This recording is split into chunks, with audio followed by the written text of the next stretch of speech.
A warm welcome to Dstv Talk with Liolo. If you're tuning in for the very first time, I do ask that you please subscribe and hit that notification bell. If you've been a part of this journey, I hope you thoroughly enjoy this episode. So, on today's episode, I discuss all things Dstv Premiership action as I have a tactical pre-match analysis of Supersport United versus Kaizer Chiefs.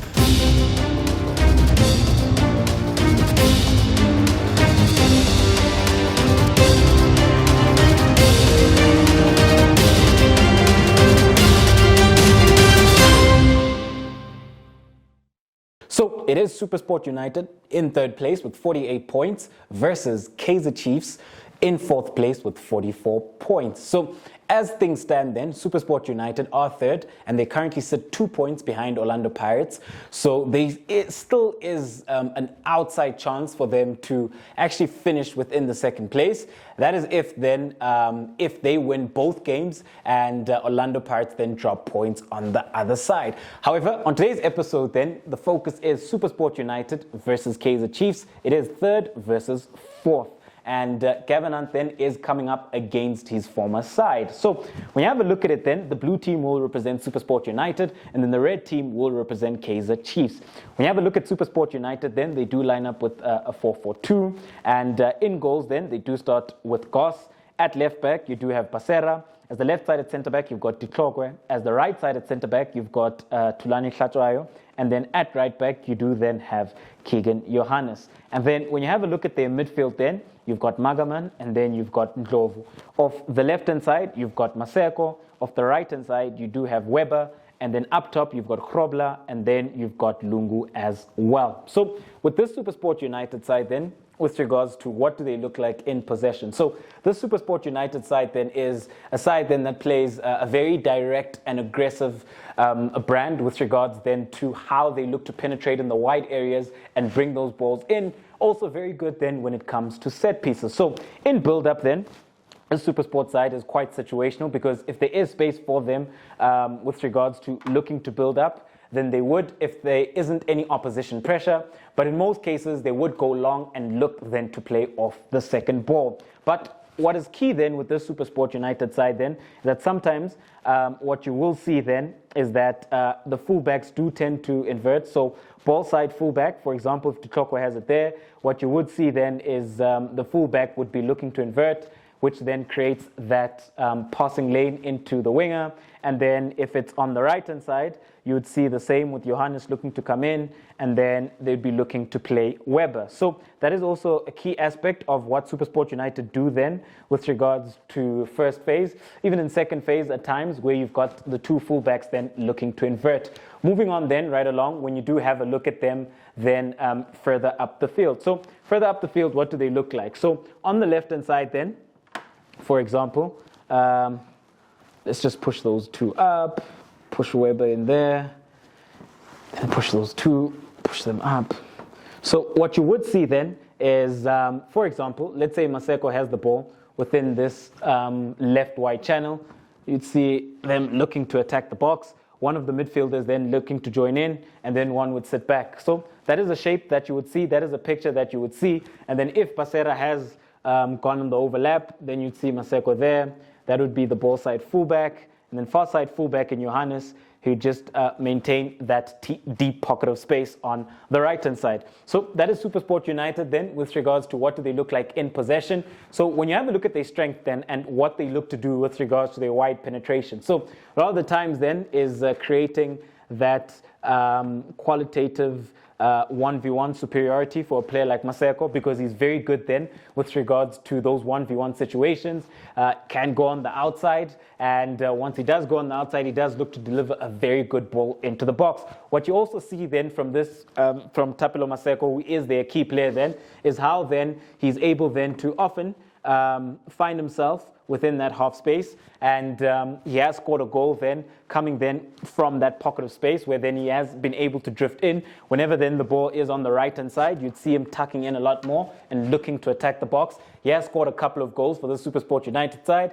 He has also created a couple of goals and created big chances for them as well. So that is Supersport then with regards to how they look to penetrate then within the wide areas. On the right-hand side then, Weber is more of a midfield player, so he does tend to drift in a lot more. Then that would create space then for Johannes, looking then to overlap and looking then to use that wide pocket of space then, which opens up because of Weber coming in and looking to overload. When you have a look at their midfield then, you do then have Ndlovu and you have Magaman. They're also quite key then with regards to how the Supersport United side play, because they are part and parcel of their spine and foundation. So the two of them then get through a lot of work, especially considering that they are a two-man midfield, and also considering that many teams do play then with a three-man midfield. But because of their work rate, their game intelligence, and how then they're able to form a very good partnership between the pair of them, they are able then to ensure that at times they don't get overrun within the heart of midfield,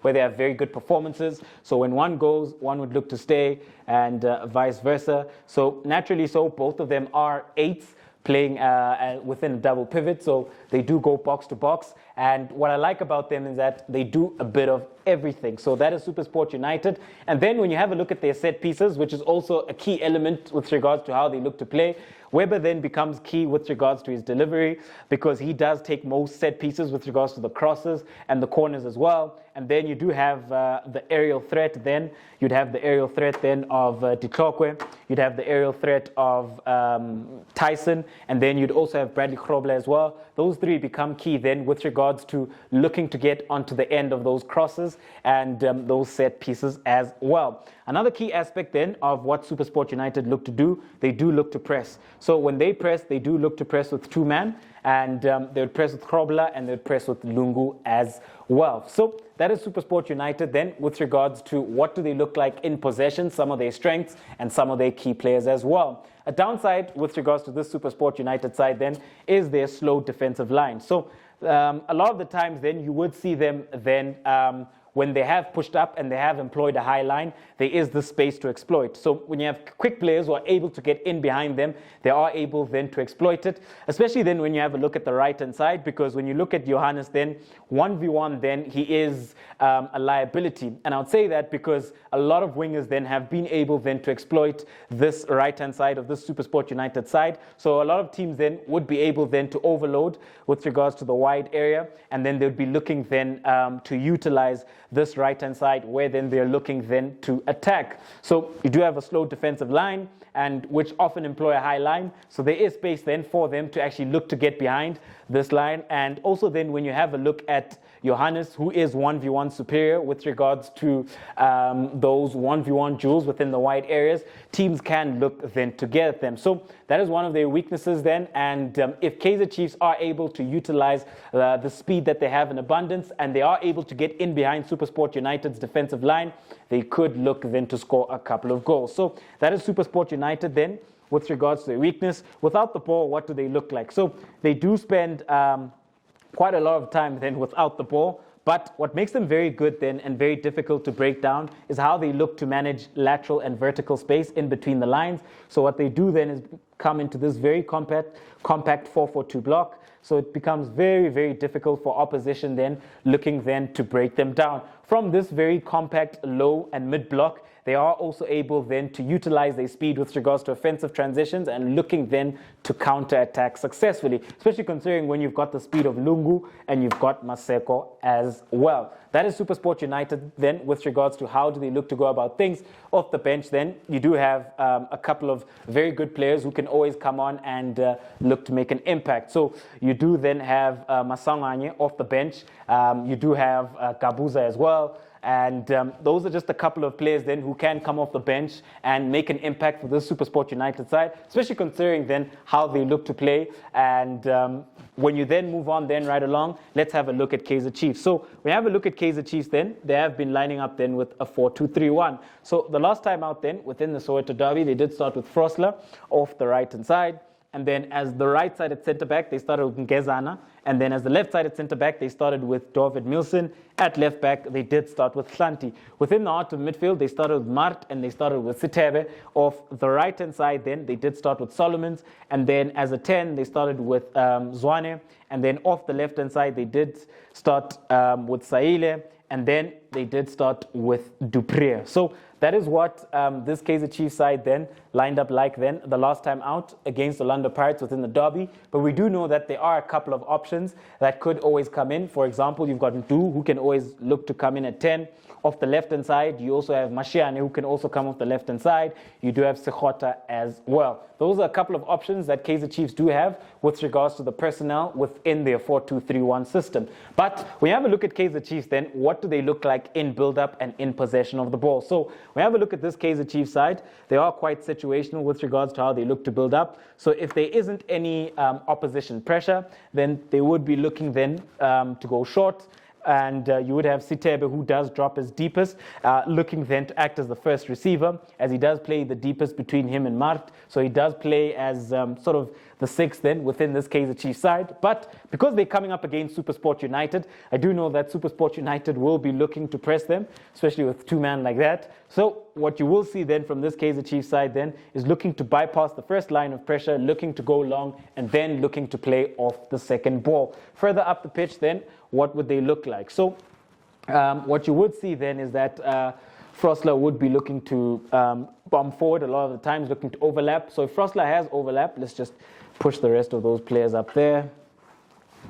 So what you would see then from this Kaizer Chiefs side is that if Frosler has overlapped, far side fullback in Hlanti would be looking to come in. Then Frosler would be looking to offer the width. And then you have Solomons there.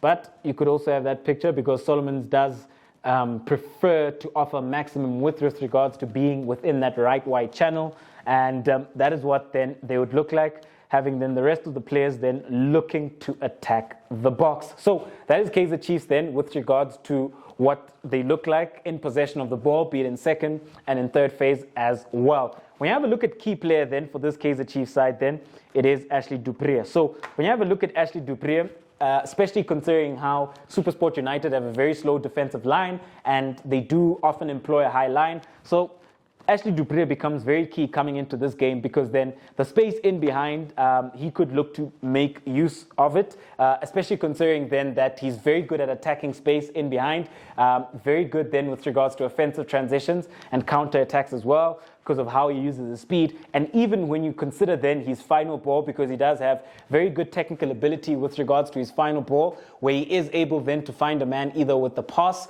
or cross, where then, for example, against Orlando Pirates, you did see that great opportunity he did create for Saile within the first half. So when you do have a look at Ashley Dupree, he is quite key for this Kaizer Chiefs side because he does score goals for them. He does create big chances for them. He has also assisted goals and also very key with regards to when Kaizer Chiefs do look to press. Dupree does become quite key, although I would say that the press is quite disjointed. If it were more organized, I think that they would profit a lot more. But when you have a look at Ashley Dupree, he has been Kaizer Chiefs' best player this season. And also when you have a look at the effort and the energy that he is able to give right throughout the 90 minutes. So that is Kaizer Chiefs then with regards to their strengths and what they look like in possession. When you have a look at this Kaizer Chiefs side then with regards to a weakness. So the weakness then does become their defense. And especially when it comes then to managing space in between and managing space in behind.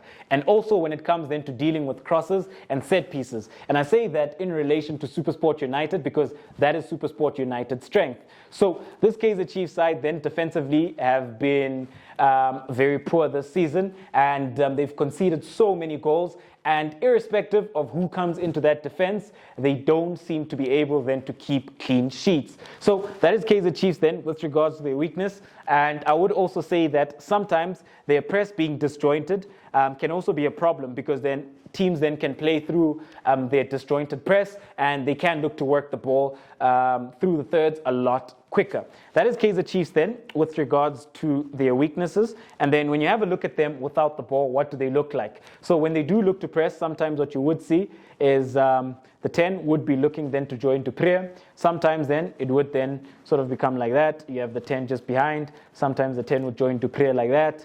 And without the ball within their own half, what they do look to do then is sit then within their 4-2-3-1 block. So that is Kaizer Chiefs then with regards to what do they look like, and from a technical and a tactical perspective, and also then from a personnel perspective as well. However, coming up into this one then, I do foresee Supersport United then winning this one just by a narrow win. So I do foresee this game then ending 2-1. So, ladies and gentlemen, do let me know at home, what do you make of this encounter where we do have number 3 in Supersport United, who currently sit on 48 points, versus number 4 in Kaizer Chiefs, who currently sit on 44 points. Who do you think will walk away with this one? Will it be Supersport United to walk away with all 3 points? Or will it be Kaizer Chiefs to walk away with all 3 points? Or will it be a draw, a point apiece? Thank you very much for tuning in to yet another special episode of Diski Talk with Liolo.